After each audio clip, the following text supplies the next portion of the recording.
Hello and welcome to the introductional video on how to set up a motion system with Mitsubishi Electric's IQ platform using MelSoft Navigator. For more information on all the products used in this demonstrational video, please go to the meau.com website, click on the products link, go to the automation platforms link, and then select IQ platform.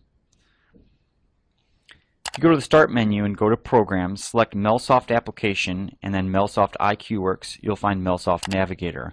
Launching this launches our umbrella software, which allows you to configure the system. If I close this, I'm going to start with the motion dedicated device setting support function, which provides a template to use for our project. WS-Temp4 is a small-scale Q172D 8-axis motion controller template with a Q26UDH CPU. If I click next, this is going to generate two different projects, a PLC project and a motion project. It assigns all the dedicated labels for all the transfer between the motion controller and the PLC, with automatic memory sharing included. So here, once it configures the system, I will go into the module configuration, double click on the module configuration, and you have your rack set up. Now in order to make this match the setup I have here on my desk, let's take a look at the setup on my desk. And here we have the IQ rack system with the Q64PN power supply, Q06UDH CPU, which is a PLC with built-in Ethernet, Q172D CPU, which is an 8-axis SSCnet 3 motion controller, QX40 input module, QY22 output module, QJ71E71 Ethernet module, and a Q173DPX tracking card for tracking encoder, for example, for the motion controller. You'll see that the PLC is blinking with an error LED right now, meaning that there is no program inside of that controller. On the far left, you'll see a black connector. That verifies that this is an IQ-based system and not an older Q system. Okay, so now that we're back in MelSoft Navigator, we're going to configure our system to look exactly like it did on the desk. First thing we're going to want to do is scroll over here on the right to the QX40 module. We're going to have to add that into the rack to match our setup. QX40, slide it over into the rack. Okay, now next we want the QY22 triac output 16-point module. Drag that over to the left as well. And then we want the QJ71 E71 100, and again this has to match the setup that you have on your desk as well. And then finally we'll drag over the Q173 DPX card.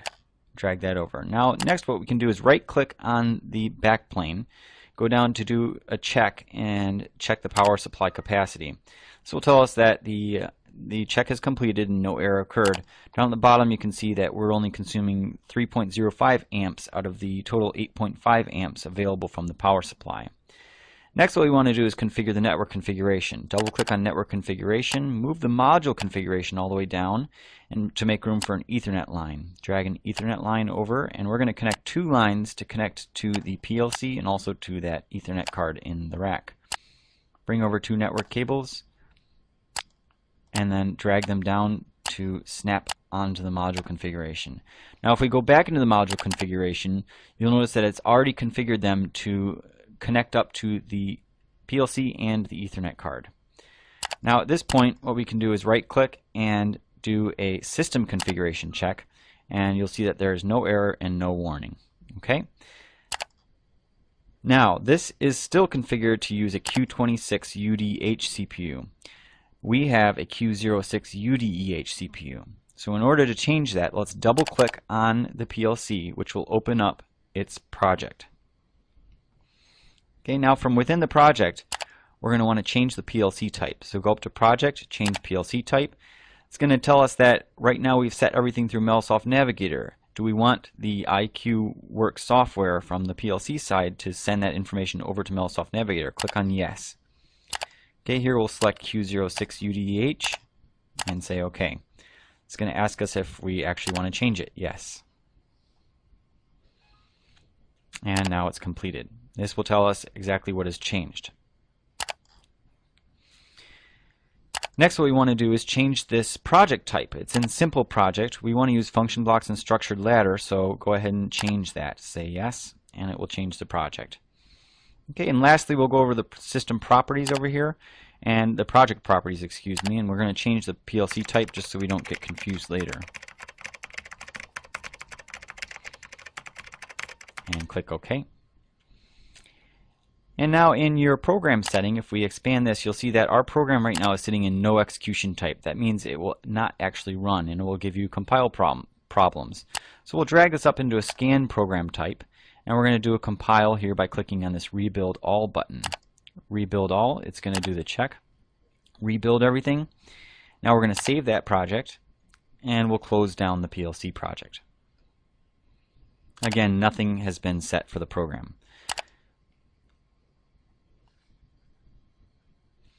Okay, now that we're back in here, we still have the Q26UDH CPU. We do not want that. So let's go ahead and delete that PLC now. You'll see that that project that we just changed hasn't been assigned. However, it still maintains all the labels and all the settings that were originally configured with the motion template that we set up. So if I expand the no assignment project, you'll see that this project over here is sitting here unassigned. So I'm going to grab over here on the right, I'm going to grab a Q06UDH CPU. Go all the way up to the top here. Drag this over into the rack, and if I right click on it, I can allocate project with controller. Now here in my project name, I select that unassigned project to this PLC, and I click OK.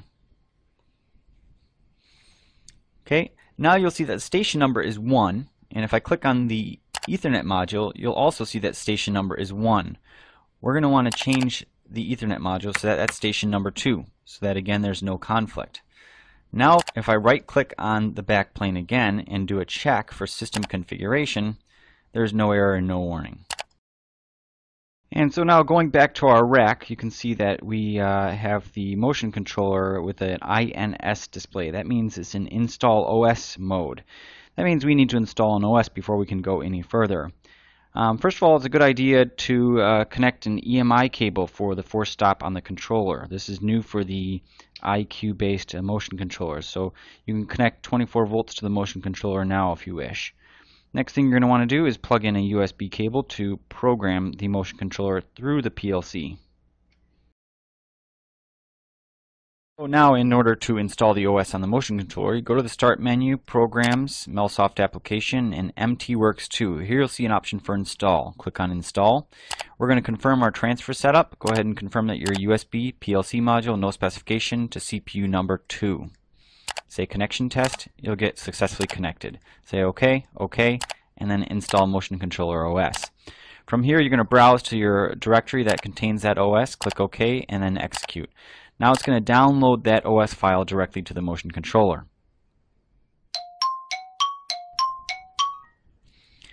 Okay, then click OK, and then close, and then exit installation. Now you're going to want to turn the power off so that you can turn the first switch, the first rotary switch, to 0. By default out of the box it's set to A, which is Install OS mode. So now with the power turned off, we're going to jump in here with a small screwdriver and we're going to change this first rotary switch, SW1, from A to 0. Okay, and then after that we're going to turn the power back on. And the display will change. And it'll go from 099 to alarm. Okay, that alarm means that there's no program in the motion controller. And now that we've downloaded the OS into the motion controller, we can go ahead and double click on the motion controller, and that will launch MT Developer 2, which is the programming environment for that controller. Inside of here, the first thing you're going to want to do is go into the system setting. Go to the system structure, and you can see here that this is the SSCnet line. Go ahead and just configure one axis for now. Go ahead and say OK, and there you have a J3 series amplifier configured. And then in the servo data setting, go ahead and click on servo data, and we're going to change the home method to a data set type 1. Okay, that's going to avoid us having to use a limit from the amplifier. Okay, and then up here you can see this relative check. Go ahead and check that. It'll say down here error 0, warning 0. Okay, and then save this project and then close it. Okay, now we're going to reflect all the parameters to the controllers. Go ahead and go to Parameter and Reflection. This will send all of the parameters from the PLC and the motion controller down into their respective modules and make sure that there are no conflicts between both controllers and the memory sharing that takes place between them.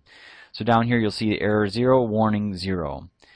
Okay, and now it's time to write both of those projects. Go ahead and right-click on the PLC in the module configuration and go to Online Write. Okay, this will pull up GXWorks 2, and within this software you can then select Program plus Parameter, Parameter plus Program, and then Execute.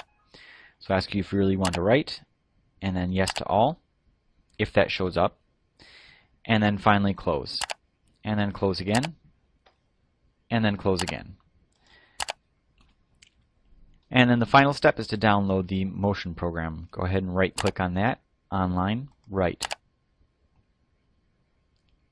This will launch MT Developer 2 once again. And we can select the parameter settings. And it will give you a series of messages. You can click this to never show it again if you choose. And then that will complete. And then close. And then close again. Okay, now you should be all set. So with your system, you can go ahead and open up the cover on the PLC and go ahead and hold the switch, the run-stop switch, all the way to the left. Hold it there for a minute, for a second or two, and then it will reboot, and then push it over to the right. It will bring everything back up online. If everything is successful, you will not have any errors. The motion controller goes into stop, and you see there is all green LEDs. Everything's ready to go. So now you can program your motion controller program and your PLC program and use the memory sharing if you please. And then you can go ahead and save your workspace by clicking on the save icon. That will register all the labels and everything, all the projects into one folder. Now you can go ahead and close that down and open up that folder. Here I have it saved on the desktop, and double click on the NVW file to open it back up again. That concludes the training on how to set up an iQ Platform PLC and 8-axis motion controller. Thanks a lot for listening.